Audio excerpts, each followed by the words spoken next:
Hello, everyone. I'm Dylan Emerick-Brown, and today's 3-minute thought is a bit longer than usual. Not by a lot, but it's a topic that I feel strongly about. And if you're going to get the most value out of this, you're going to appreciate the extra few minutes. It's about the greatest resource you're neglecting. The single greatest underutilized resource you have in optimizing the efficiency and productivity of your organization is the untapped potential of the very ambassadors of your brand, your employees.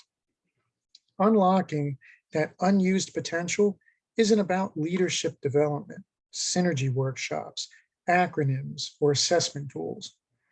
It's about empowering people to contribute in a creative, curious, and genuine way. As revealed by the research of Harvard Business School professor Amy Edmondson in her book, The Fearless Organization, it's about psychological safety, an environment conducive to take calculated risks, make mistakes, and learn. And while much of the coaching profession is focused on C-suite level executives and high potentials, who are, by the way, vital to the organization and worth investing in, the majority of the employees receive a minority of the time, money, attention, and resources spent in development and growth. You cannot raise the ceiling without strengthening the foundation. To elaborate, I'll double down on a tiresome analogy. Leadership development without people development means your shiny castle is built on sand. How will it fare during an unexpected tremor, like an economic crisis or pandemic? Or when the inevitable tide comes in, like competition or newer technology? Will the foundation hold, contributing to a whole greater than the parts? Or will each individual grain waver beneath the weight built on top of it and shift to areas of less pressure? It's basic physics, and we all know the answer. A Mind Matters study published in May of 2021 conservatively estimated that the total cost of poor mental health to employers across Europe to be between 378 and 469 billion euros each year.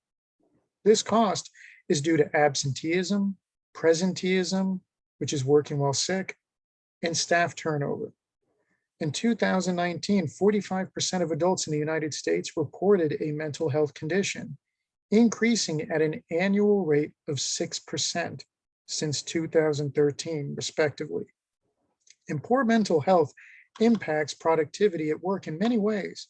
For instance, employees who experience poor mental health find it difficult to concentrate, 70%, struggle with juggling several tasks, 52%, and frequently put off challenging work, 46%. About 1 in 4 employees find it challenging to learn new tasks, and 1 in 5 experiences more conflict at work and are less patient with customers and clients. However, it isn't all doom and gloom. An analysis of workplace mental health programs showed average returns of 5.2 euros for every €1 invested. Johnson & Johnson's health and wellness program saved an annual $565 in healthcare costs per US-based employee over a 7-year period.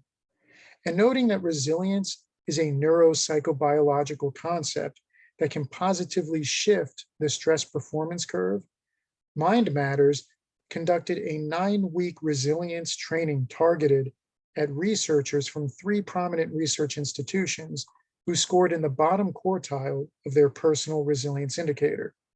After the 9-week training, the participants increased their personal resilience indicator score from an average of 18% to 61%. Absenteeism dropped by 73%, and presenteeism-related productivity losses by 24%.